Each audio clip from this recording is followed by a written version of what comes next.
So here we are, guys, part two of the analysis and assessment of the gateway process.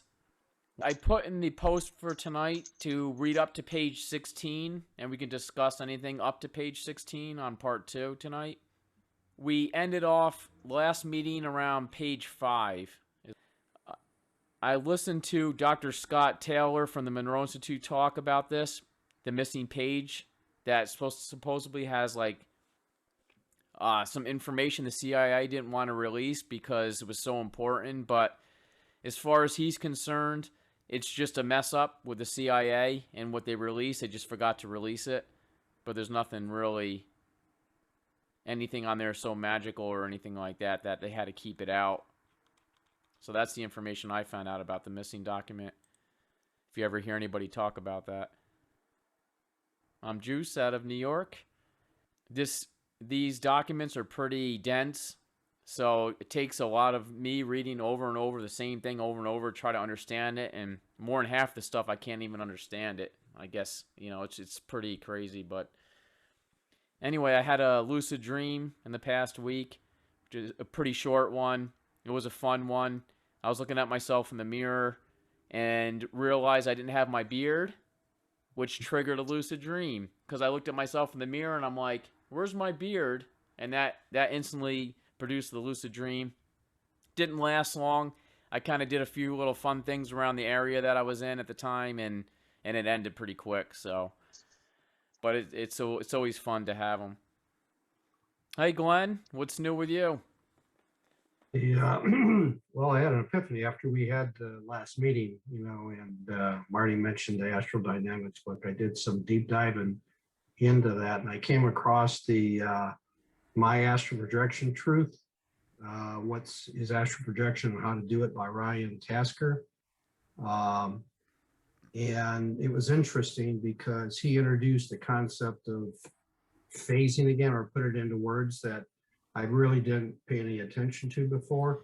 And I've always thought that OBEs, you had to have the vibration state and everything. And come to realize I've been doing phasing for years and years and years. And I did one of his exercises on noticing, and it's phenomenal. I had 3 successes in one night, one laying in bed. And I got up, slept in a chair, had another one there. And also then when I got up in the morning, I did my TM session, and I had another very vivid. And he describes it as astral awareness. You can have the non-reality awareness. I think it's lucid dreaming awareness and that. So yeah, it's my epiphany moments. Aha, it's like I've been successful years and years and years, and I just really haven't realized it based off of definitions. And I've always, I've had probably 10 or less induced by vibrations, but then I get that fear factor and boom, immediately the conscious brain kicks in and I'm back in my body. And through some breathing techniques and what I found to be a soft eye technique where I don't focus with my eyes outward, it's just kind of like coming into your brain and boom, it's there. I had very successful ones there, and I had 2 again last night, which was very successful. It's almost like I can go in and out now at will, just based off my relaxation state. So it's pretty cool.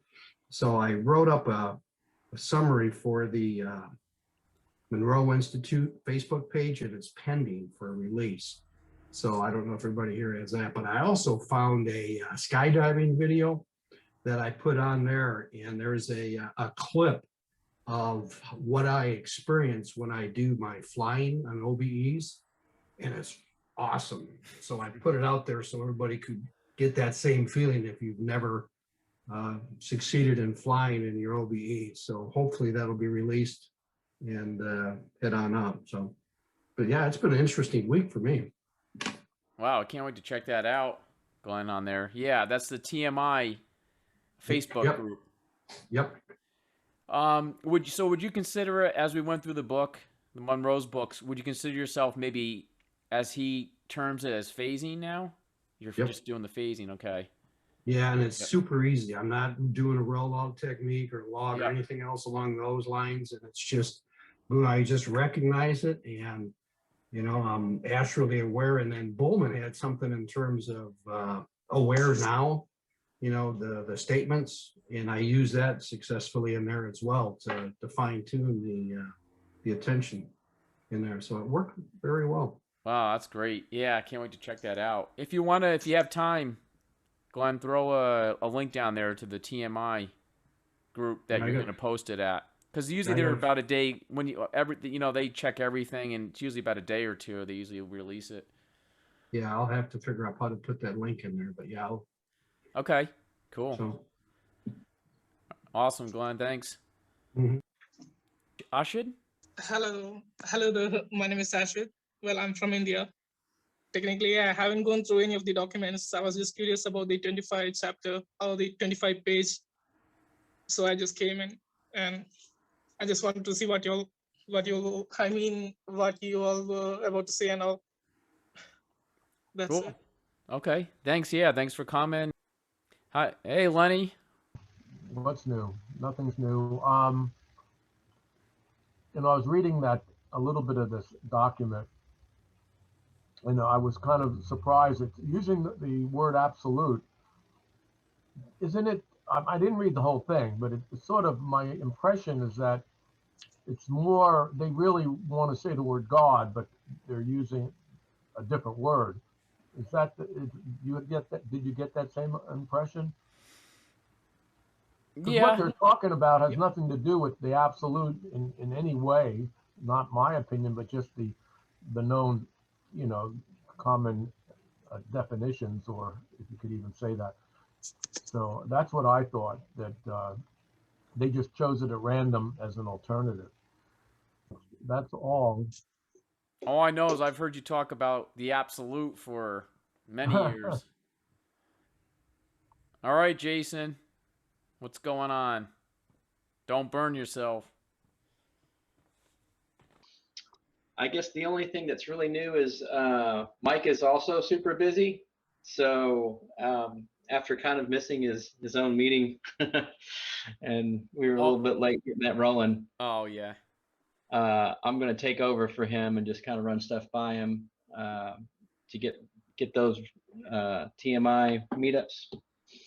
So if anybody's got any suggestions, it's like kind of what we want to hear or how we want to do it, then I'm all ears, and just send me a message, and I'll be putting together little packages, I think, beforehand, rather than wait until everybody shows up to vote on it.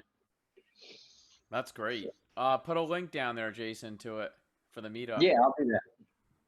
That's great. Right. Cool. I'm glad you're able to step in. Yeah. Thanks, Jace. Hi, Peter. I know, Peter, you've been on here before. Yeah. Hey, good to see you again. Welcome back. Welcome back. What's new? Thanks very much. It's actually early morning here in Australia. I'm in Australia. Don't know if I mentioned that last time. So yeah, it's actually kind of a late one last night. Didn't get to bed until super late for some reason. So woke up pretty late today. I'll be kind of just hanging out and listening in, because I still want to do some more reading on the actual document. Right. But yeah, it was an awesome read, because I read it about maybe, I think about a year ago when it had surfaced, and it was just making the rounds. Like, apparently it was obviously classified a number of years ago, but for some reason it didn't fly past my desk until about a year ago. Right. Even though I hang out on the fringe pretty much. So yeah, I'm going to be reading it a bit more in depth, and just listening in today. So yeah, hope you've been well as well. Missing page 2, page 25. Oh, right. Yeah, that was interesting. I had no idea that page was missing. So I'm sorry I missed the first class. I've only just or the first gathering. I only just caught wind of this second one, so I wanted to make sure that I joined. Cool. Welcome back. Thanks, Peter. Cool. Yeah, no, thanks a lot. And as we know, the documents were released in 2003, but like Peter was saying, they really didn't make the rounds too much when they were first released. And then Lieutenant Colonel Wayne M. McDonald is the one that from the Army, which is actually doing the research and writing these documents for the Army on the Gateway program. So the frequency following response. So when you're listening to hemisync audio, the brain will try to mimic the same frequency pattern by adjusting its brainwave output. So if the hemisync is on the theta pattern, the awake person will get into the state faster as the brain syncs with the sound that's being played. And that's basically what the frequency following response is in a nutshell. If the human brain is exposed to one frequency in the left ear at, say, 10 hertz, and below another frequency in the right ear, the brain chooses to hear the difference between them, and that's the beat frequency. So here, yoga, Zen, or transcendental meditation, if practiced long enough, will produce a change in the sound frequency with which the human heart resonates throughout the entire body. So that's one area you can resonate when you're doing transcendental or Zen or yoga, to get into these different frequencies in the same rhythm as other frequencies, if it's body parts or other dimensions. And then he gets into the vibrating frequencies of atoms and human cells and how they have their own frequencies and stuff like that. Like the universe which surrounds us, nothing more or less than an extraordinary complex system of energy fields. So basically it's just energy fields mixing with each other, different frequencies. And then the next big thing, what he gets into, is the holograms. And energy creates, stores, and retrieves meaning in the universe by projecting or expanding a certain frequency in a three-dimensional mode that creates a living pattern called a hologram. And a hologram is like a disturbance of stillness. And it gets into an analogy of a rock falling into like a still pond, or like a bat or dolphin who sends out echoes and waits for the information to come back with a description of the object it's interacted with. It's a possible way the Akashic Records works. He gets into that. So everything that happens at any point sets out a vibration, a ripple, and that causes a hologram, which can be picked up if you're in the right frequency to pick up that hologram or that vibration or disturbance, any way you want to call it. Anybody like to talk about that? So I guess like if you say you dropped like a rock, I guess, into like the water and you got the ripples. If you took those ripples that come from the rock falling into the water, you'd be able to piece together exactly, if you froze that, what caused those ripples. And that's how you get information in the universe. That's how I got it, how they're kind of describing it. So all this information is being stored. Everything that's happening is causing ripples, which can be accessed. Holography has been known to physicists since 1947. So this type of theory. Would anybody like to talk about that or anything in the first 10 pages? I'm wondering what you guys think about this. Why do you guys think the Army got involved in this gateway, trying to figure this stuff out? Would anybody like to respond? Why do you think the Army got involved in this type of research? Yeah, just military applications, remote viewing, and that type of thing. And being able to affect or influence people's energy fields remotely, either for good or bad, just depends on your perspective. How about also too, would you think that so we can get an advantage on times of war and stuff, like a psychic advantage on other countries and stuff? Oh yeah. Yeah. I'm thinking, you remember, I always wondered, you remember when they found Saddam Hussein in that little tiny hole in the ground there? A little bunker he was in? What do you guys think? Do you think that was found by somebody giving him up? Or do you think they actually used psychic abilities to find him? I'm going to say, I'm just going to go out there and say psychic stuff, but What do you guys think? Anyone? I'm thinking remote viewing. Remote viewing, yeah. I would definitely agree with that. Yep. Which is another, I guess you can consider it like a psychic ability, remote viewing. You're picking up information. Yeah, even I think that would be the case. Yeah. I hate to mention it, but when you say remote viewing and describe it, you're doing that with this material level plane concepts. Do you understand what I'm saying? You're speaking in English and with words and phrases that we understand,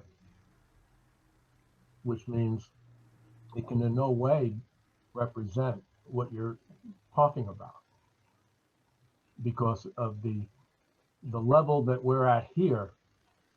We're at this level.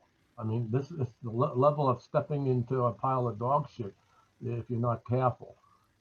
This is where we're at. And we only have so many words anyway in the English language, most of which do not in any way, you can't even use them. You'd almost have to create brand new words to describe things that are beyond this particular, level of whatever. I just thought I'd throw that out because, remote viewing right there, it's, the remote involves a distance. There is no distance. There's no such thing. And it's just a consciousness or awareness moving to expanding to taking in more and more of what is. That's it. But even that, what I just said, is the same thing. It's a false explanation that is not even close. And I've used this expression many times.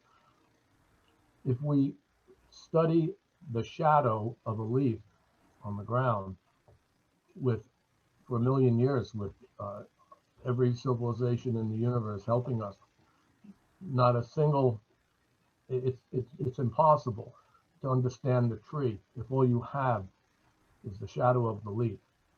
It's impossible. It's an absolute magnitude of distance, so that there's nothing you can do. And that's where we're at. And I just figured, since the word absolute is thrown in here, I certainly take that to mean what it says. I mean, open the dictionary.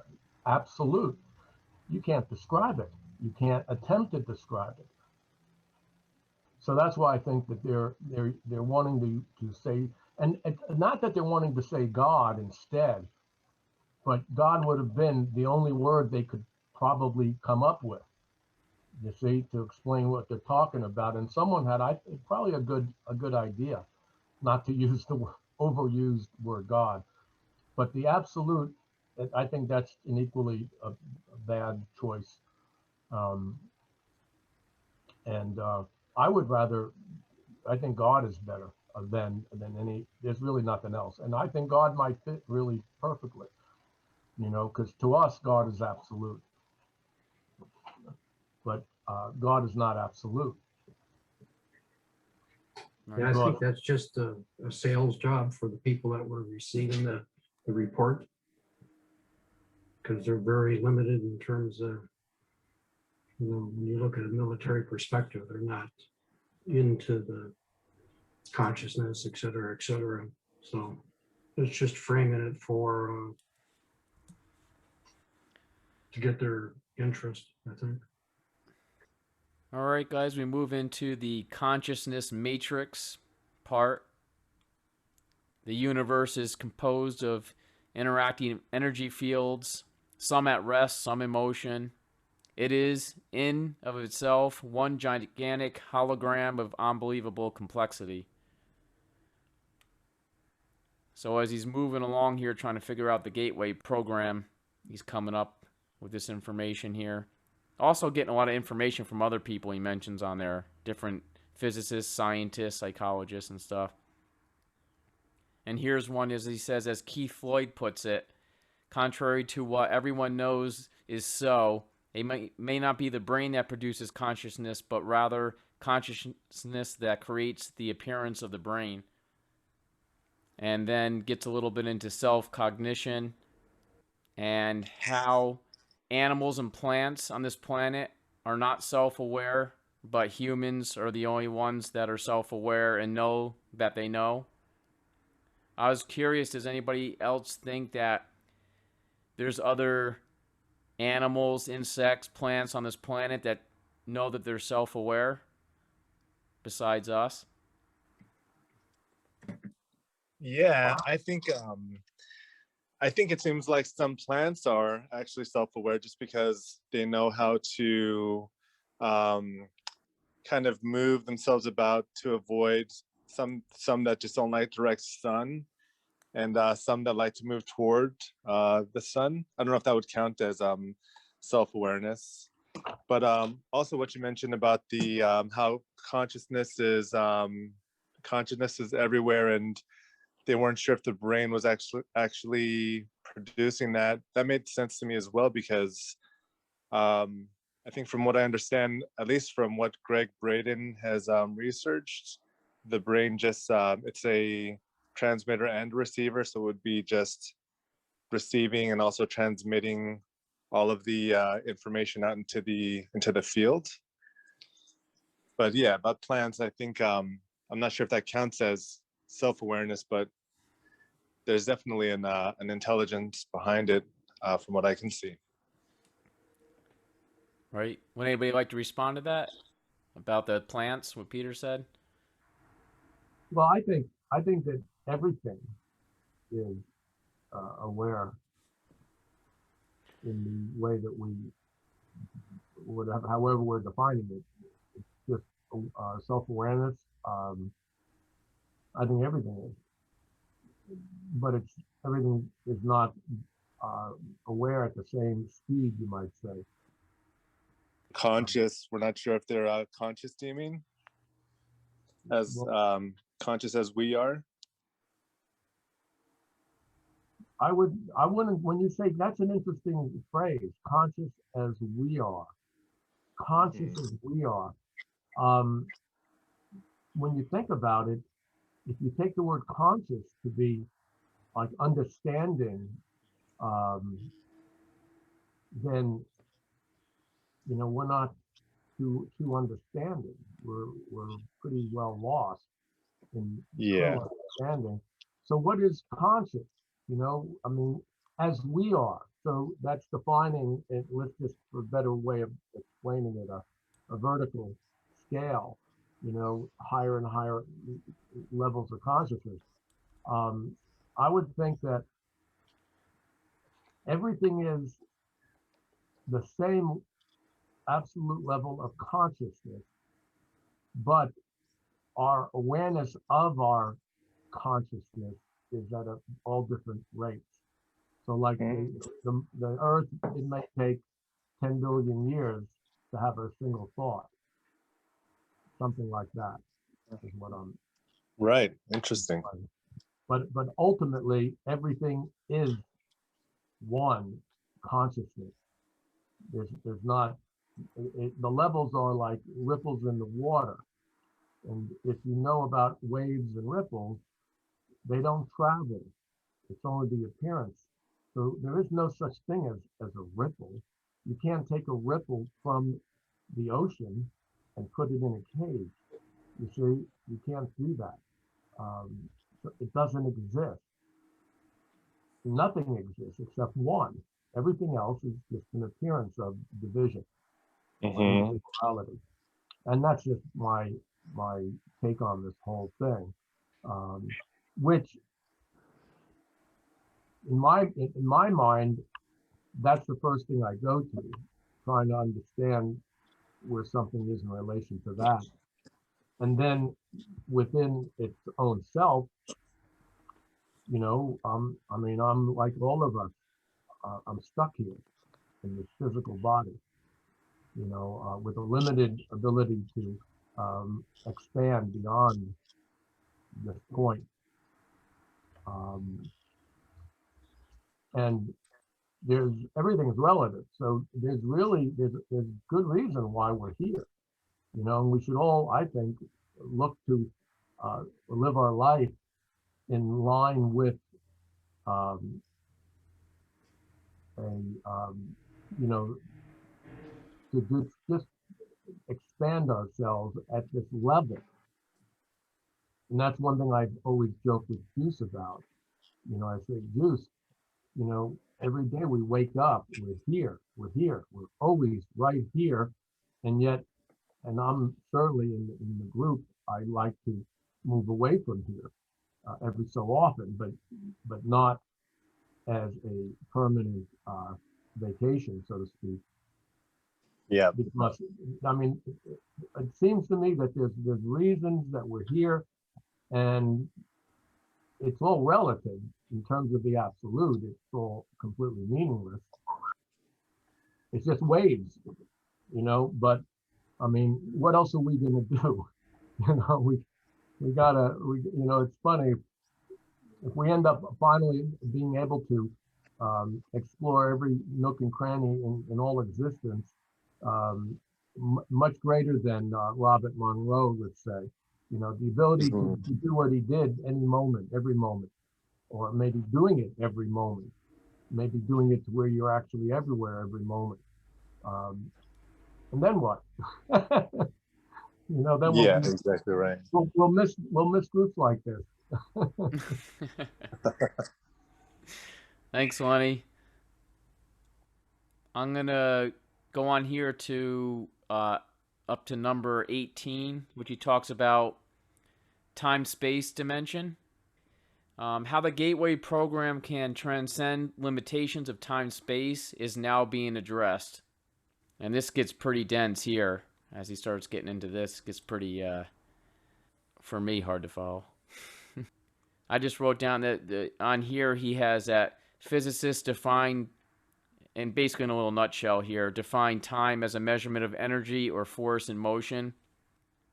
In other words, it's a measurement of change. Then this energy must be confined of some sort of vibratory pattern so that it can be confinement gives it the capacity for being contained at a specific location which is distinguishable from any other location, space, in parentheses. Would anybody like to add anything about the time and space here? I'm going to pull something up on the screen. Page, if you have your document, is page 13. Right here. The absolute and infinity. Energy that is inactive, infinity is termed as energy in its absolute state, or simply the absolute. So, Lenny, that's what basically energy that's not being messed with at all, that's just perfectly kind of just dead, no interaction, is the absolute. Well, isn't that the same as potential energy? Isn't that what it's describing? Potential energy with absolute potential, meaning zero activity. Yeah. Yep. And you know, that's an interesting way of, I think, a valid way of looking at it. But see, I think that after the absolute comes God, because the absolute it can't express, and there's nothing that it can do. It doesn't. It's just, it's everything. It's all and everything, absolutely. And so God is one that can do. And, you know, in the beginning there was the Word. So that's how I take. And so I think of God as the absolute has nothing to do with infinity. It's prior to infinity. But God is in infinity. So when I was reading this, you know, I thought you could just so easily replace the word absolute with God, and therefore reserve the word absolute for its true place prior to God. Anyway, I'm done. Well, he's with the absolute, and then the material is the other side of the absolute of the universe, and in between those two are dimensions, Right. which human consciousness may gain access to altered states through different ones, depending which ones your oscillation is with your brain waves, which ones you're tapping into. Just like we talked about with the radio frequencies and stuff going into different channels, frequencies. And you can see, I guess, Planck's distance here between the oscillations here on this chart. And there's a resting point on each area. And what you want to try to do with the gateway program is get yourself in different frequencies with different dimensions, different areas. And I guess if you're all the way off the chart, you're in the absolute. Would anybody like to talk about this chart? And the clicking out portion here, when he talks about clicking out, is when you click out to a different area.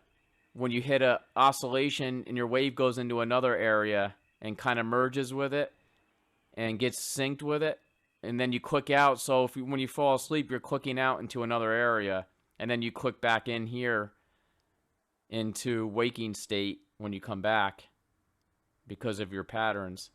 Anybody like to talk about this? Let's see. Interesting that human consciousness may continue to expand the horizons of its perceptual capability until it reaches the dimension of the absolute, at which point perception stops because of the absolute generates no holograms or about itself. So I guess if Lenny, like what you said, if it reaches to the God point and then it's basically at the absolute and there's no more holograms, there's no more, it's all gone. Number 19 area, the documents, intervening the dimensions.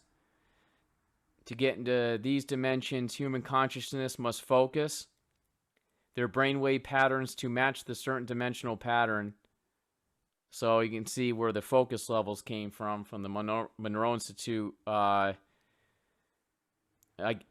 sounds like it's kind of relating there. I don't know if he actually got that from that, but they were using the focus terminology back then when this document came out, 1983, when they were actually making this document when he started it. Came out in 2003, but 83 is when they actually started up on the research on this. So our brain waves oscillate up and down with points of rest. For a brief instant, the energy reaches one of its 2 points of rest. It clicks out of time-space and joins infinity. It gets into subatomic particles in number 20 area. How some atomic particles also click out when they collide with each other and become entrained. And I consider this like with our brainwave patterns with different other dimensions, and then our soul can like communicate and experience these realms when they pop back and forth. So our consciousness is popping in and out of existence, or that's what it seems to us. Same thing as like subatomic particles. Anybody like to talk about that? And then he starts to get into tachyons, about how particles can travel faster than light. And then I also heard, not in here, but other people, how they talk about the speed of thought and challenging things that can go faster than light. But light has its limitations, I guess because of Einstein here, because of the physical world. But it changes when you go to the quantum world and stuff like that. And then on 21 here, he gets into energy forms which can inhabit those dimensions between time and space and the absolute. What does that phrase mean? Can you just explain it to me, please? The inhabitants? No, the time, space, what was it? That, repeat that again. Energy forms which inhabit those dimensions between time, space, and the absolute. Yeah, between time, space, and the absolute. So I would say between physical life, our life, and the absolute, where it's total stillness. All the things that you can experience between those. All different beings, entities, forms. So what is outside of this space you're talking about with inhabitants? What's outside of it? Time, space, the absolute. Yeah, but he doesn't get it. I don't think they get into what's on outside of the absolute. No, time, the phrase time, space, and okay, the absolute's at the end, but time, space then. what is it saying? The inhabitants of time space. But isn't that all there is, or not? Well, I guess the inhabitants between time and space and the absolute that you meet Okay. between those two What extremes. do you mean between time and space? That doesn't seem to make sense. Time is time, space is space.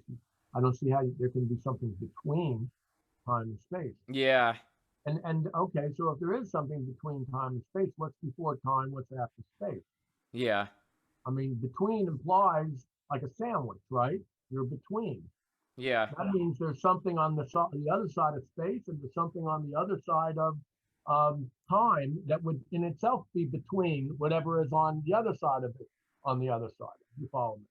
So what does this even mean? I mean, who said that? that's the army. Inhabitants of time, space, or between time and space. Is that what you said? The inhabitants Yep. between time and space, and the absolute. That was in there too. Well, right? the inhabitants and those dimensions between time and space. Okay. So the dimensions between that.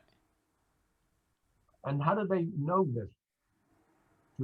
I mean, they'd have to know it's true to use it in a sentence, right? Well, Or it to seems believe that they know it. it seems like this lieutenant's just picking up a lot of this stuff. He is going to the Gateway program with one of his friends. I think he's like a psychologist or somebody. They mentioned it early on. This army guy and him are both going and doing the Gateway series, but he's getting a lot of this information from other authors and Yeah, this is really cool stuff. yeah, It really is. But they believe it. It seems very clear that they really believe it. yeah. I think it's very interesting, but I don't want to say whether I believe it or not believe it. I mean, how could we possibly? It's a meaningless thing anyway to say we believe something. That means that we don't know it. Absolutely. So therefore, it's just something we choose to label. We believe this or this. You know, it's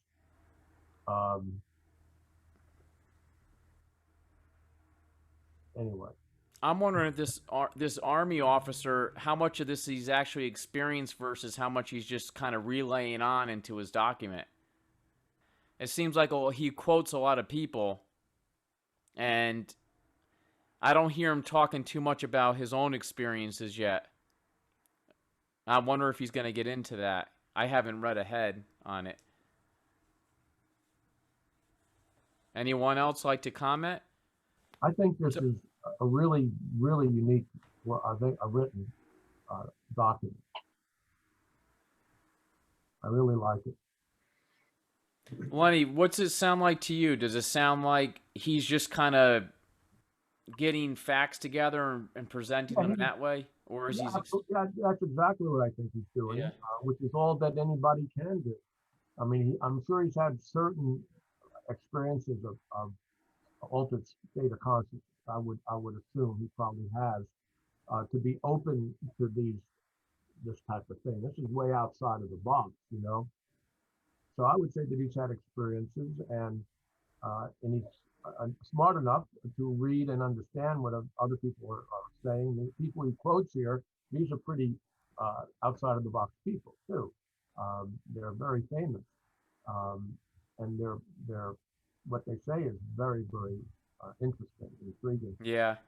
So this is so he's doing, you know, he's an intelligent person and he's into it, and but you know, and I mean, I really enjoy reading this.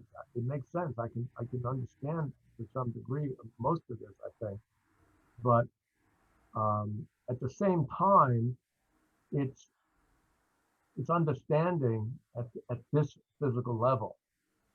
That's just what it is, you know. I mean, just take a single word, any word, like the word beyond. You know, just think about that, beyond. It's such a physical type, limited word, and we're using it to try to explain something that is infinitely beyond anything, right? I mean, just the out of body experience, where that place, and here these words I'm using are again words from this physical brain of mine. That place that we go to, which is just infinitely larger than this particular physical planet we live on. Obviously, it's infinitely larger. And we say the word place. We actually talk about it as an experience. And except the cool thing about Robert Monroe is, as those books progress, I mean, I could not keep track of what the heck was going on. I mean, I had no idea what was happening.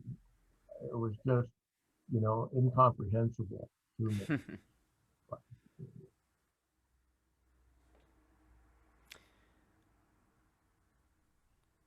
Next, down the line here gets into the out-of-body state, may be regarded as an extremely effective way to accelerating the process of enhancing the consciousness and of interfacing with dimensions beyond time.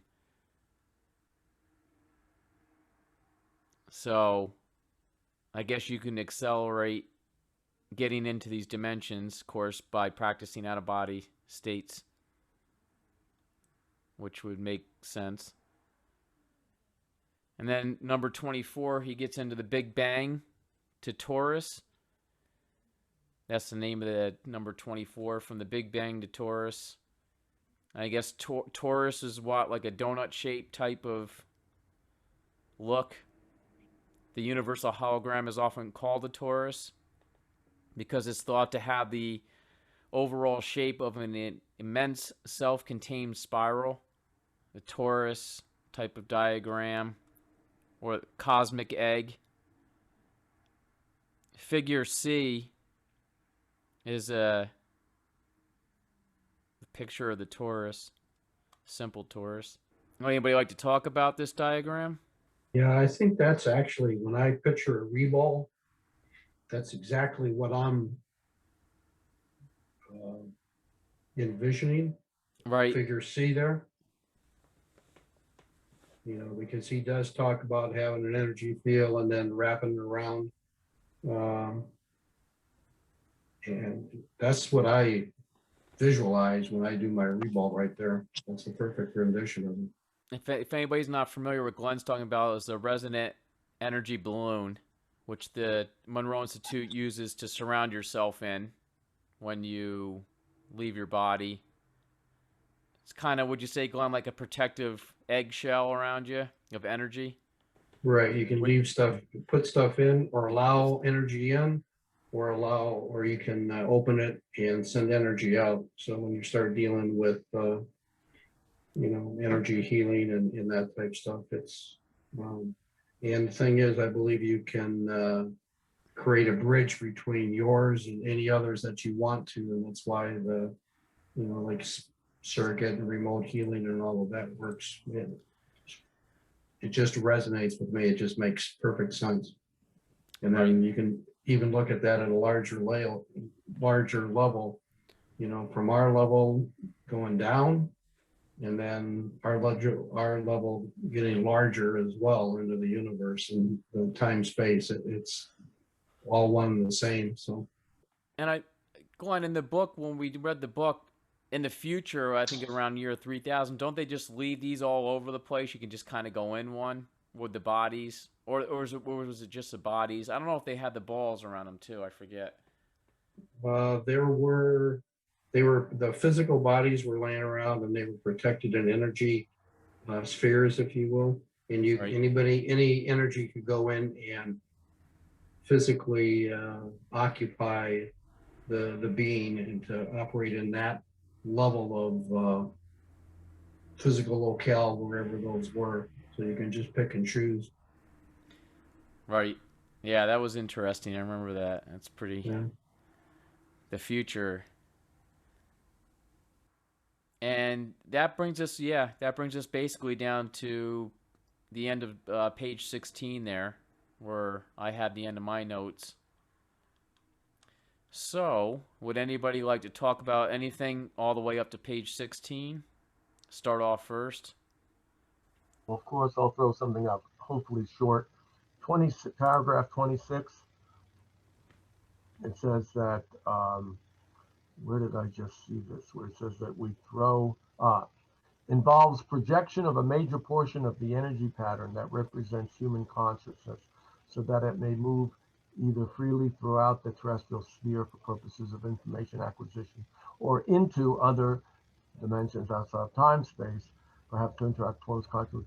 And so, I mean, I know I'm just beating a dead horse, and please, I apologize, but it's just every word he uses is is just this physical material world view of things. You know, every single word. I guess I'm just losing my mind to some degree. But I certainly understand what he's saying, and I agree with him basically. I mean, how else? There's really not any. I don't think of any better way, maybe, of saying this. Maybe not. It's we don't project. The word project, that is that's what you do with the thing of the toothpaste. You squeeze it hard and fast, and you project the toothpaste right across the room. So I guess, Lenny, you yeah, can never really get down to anything. I guess you can just keep digging, like we talked about. I mean, you find the answer to one thing, and then you come up with 10 other questions on that, and then it just keeps splintering out. I guess what I'm trying to say, I just realized this, is back to what you were talking about earlier about how, what has he experienced? Where is he getting this information? And all of a sudden I realized that because he's using these words, that absolutely means that he's never had any experiences whatsoever. Yeah. And, but it's kind of interesting that I guess as a scientist, he came up with this just by piecing it together from other sources. So I guess that ends my whole complaining thing, because I now realize what's happening. I don't know why I didn't think of this earlier. It's just so obvious. I should have realized that right off the bat. And instead of complaining about his use of words, because this is the level of his mind when he's writing this is this physical level. So If I can expand on that a little bit, it's kind of interesting because this is very reminiscent of what I discovered when I was reading that phasing definition. In fact, let me read something. This is from that website and article that I have posted in the TMI Facebook group. It says, there came a point many years after projecting in this manner, which you were just talking about, the physical projection. Robert found that instead of going through all that trouble to have to separate himself from his body, that he could just lie there and shift phase his consciousness to focus it away from this physical reality and towards non-physical, which is what we were just describing.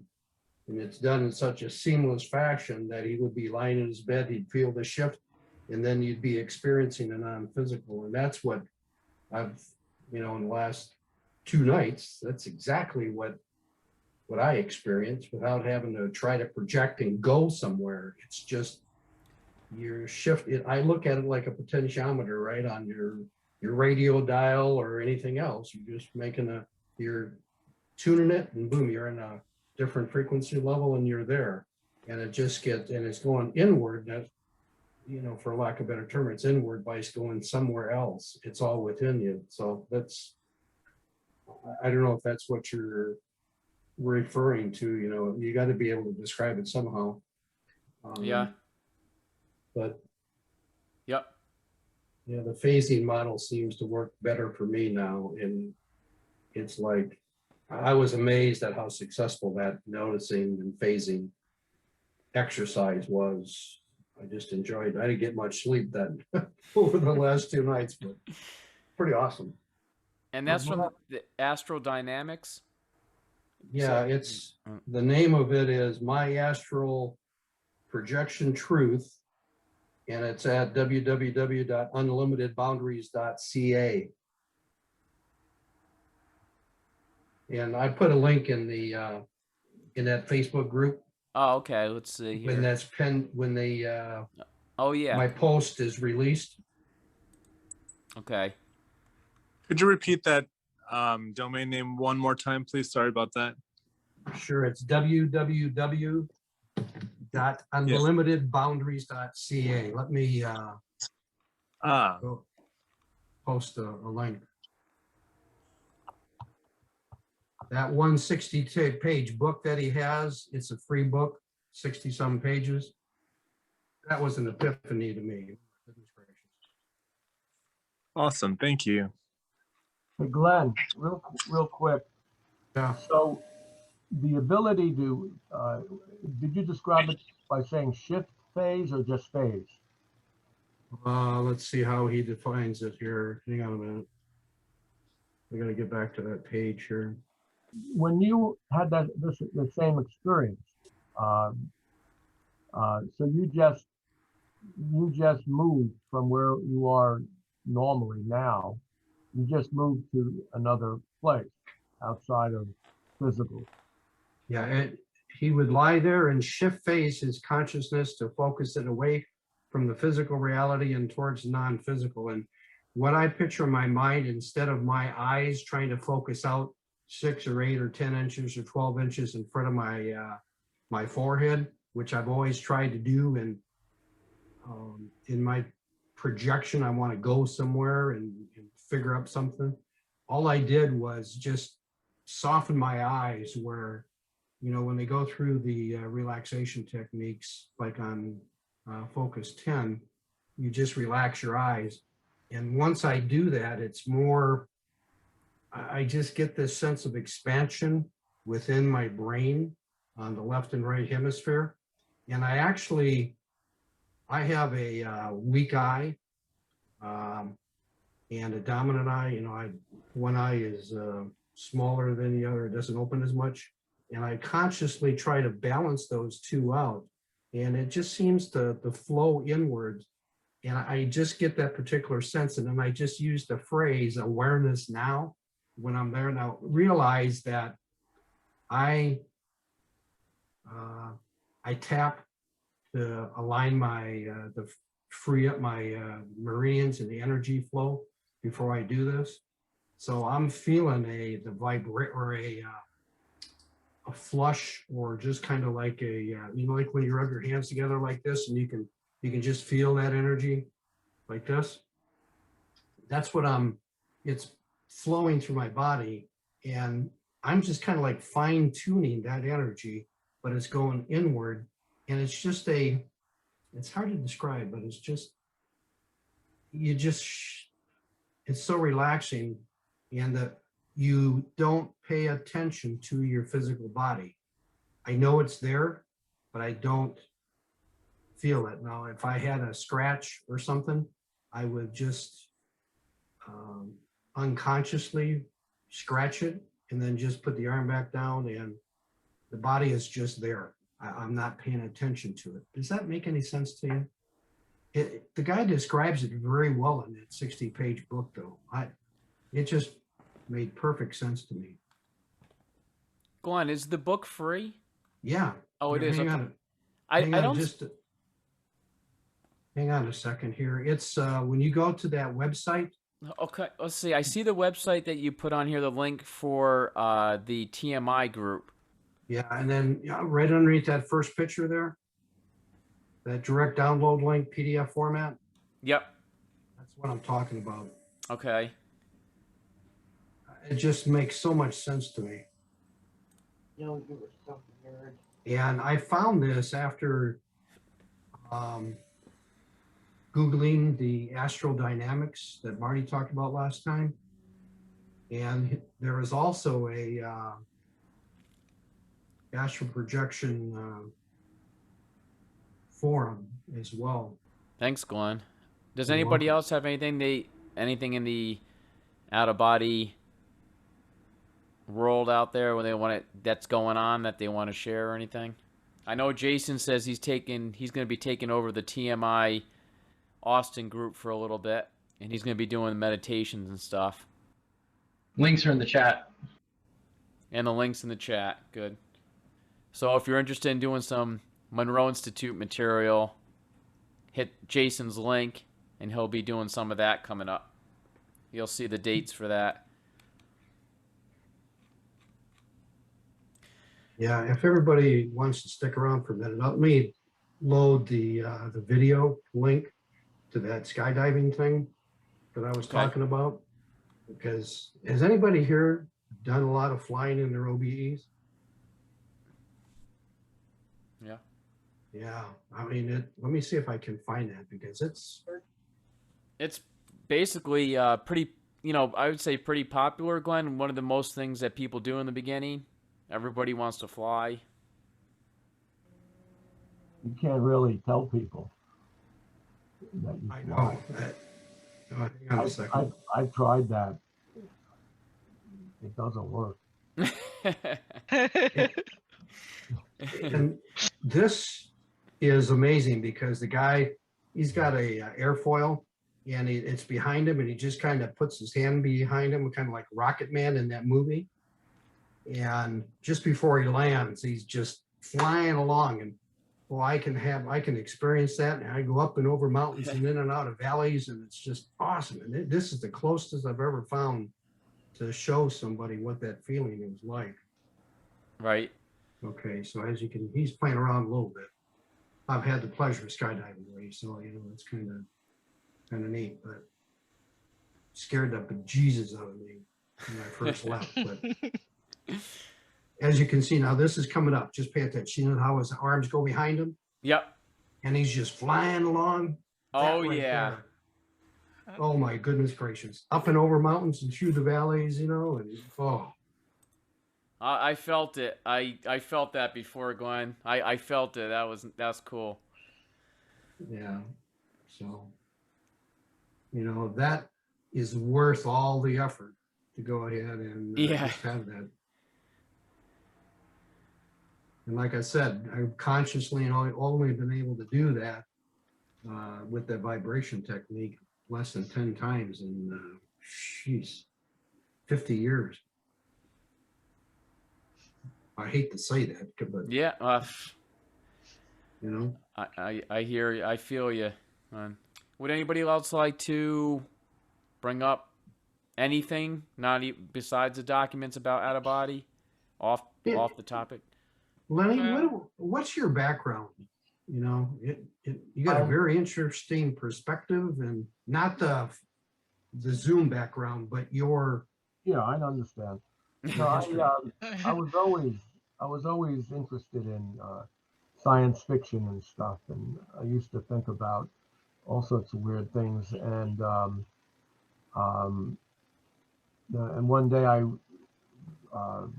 someone told me to read a book by Ouspensky, In Search of the Miraculous, and I found that all that information absolutely incredible.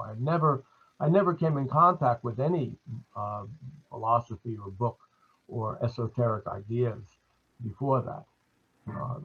So that really it hit me. I ended up in West Virginia for a few years with a man who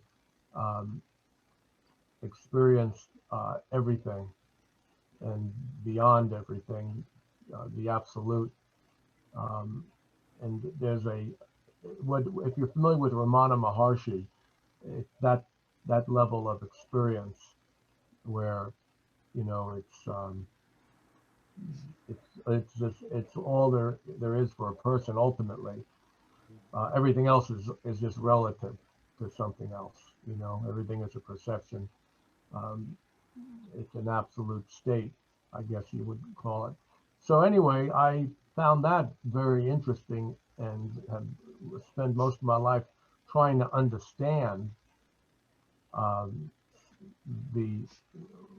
what they're even talking about, basically, Um, so I have a pretty good, and back in the 70s, I started having lucid dreams.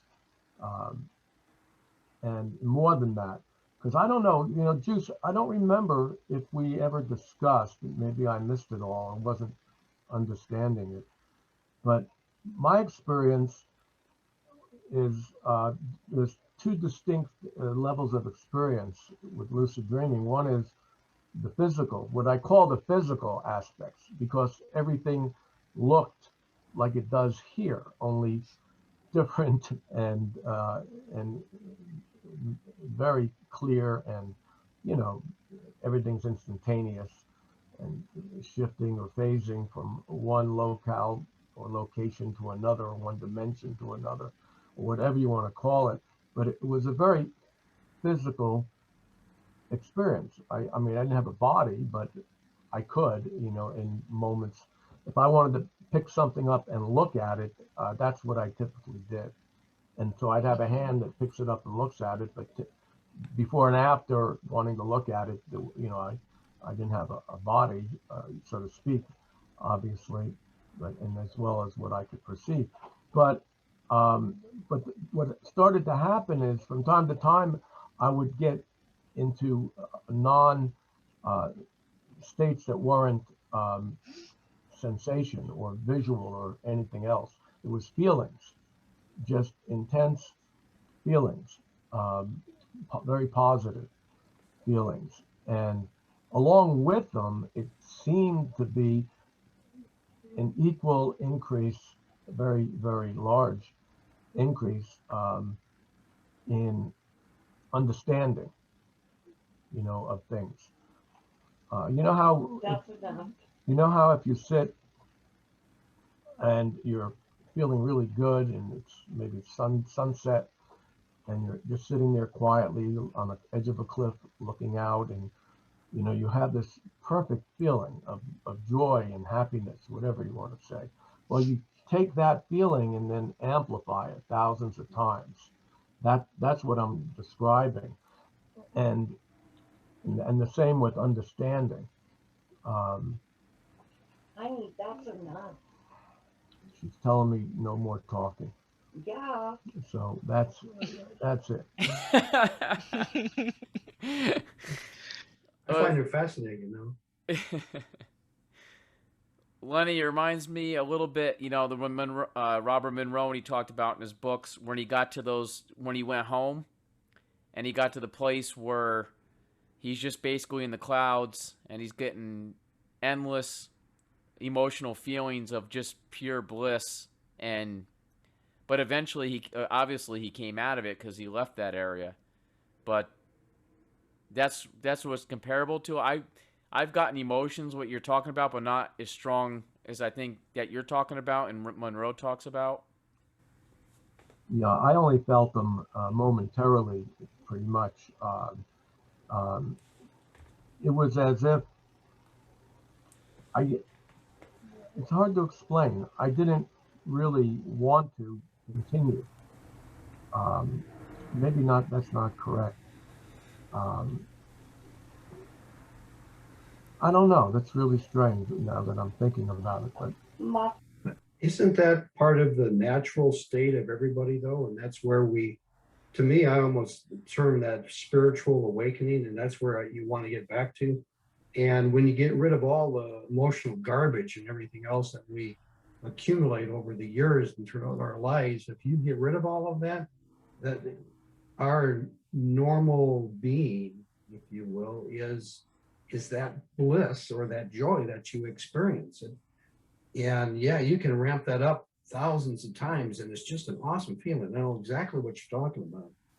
And, that's where everybody can get to on a day-to-day basis. If you, I think that's the journey everybody's on,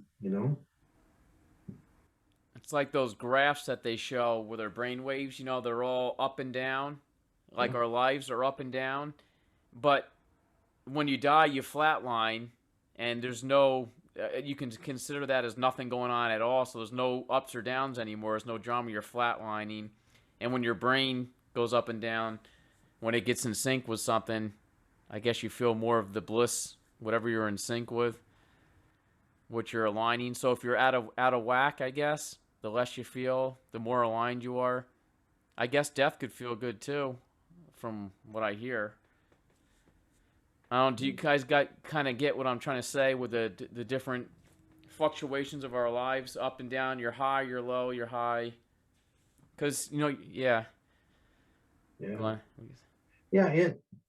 I don't know. And I have to tell everybody I've been investigating EFT, emotional freedom techniques, as part of the tools to eliminate the fear of vibrations that I had. But that's an aside issue. But I've uncovered a whole lot of emotional baggage over the years now that's been laying below the surface. And I've gotten rid of a hell of a lot of stuff here in the last couple, 3 weeks, 4 weeks. And that sense of joy or bliss that's there is just amazing. And that's one tool that I found that really is moving me in a direction. And like I said, I tap prior to doing any OBE exercise whatsoever, because it really aligns my energy systems, and it removes the blocks.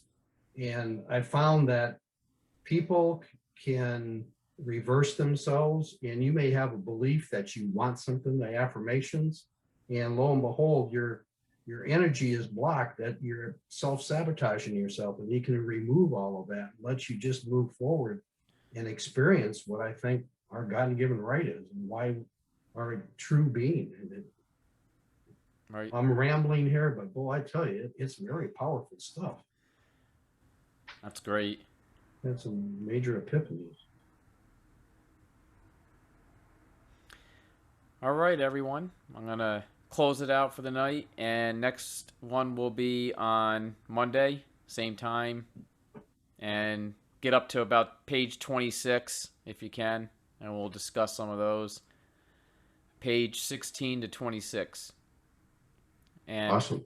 bring anything else in before that too, so we have more time. So Before Thank- we close out, I just wanted to ask a quick question about Yeah. the astral world. I mean, whenever I'm in astral world, I just, for say like after 2 minutes, I'll get disconnected. Not like disconnect. It's like my energy ran out or something. So I heard like meditation is the best thing to, get more energy, to stay, like, to stay on that other world for more time. I'm not sure if you're getting me. Oh yeah, yep. That will definitely help. Meditation.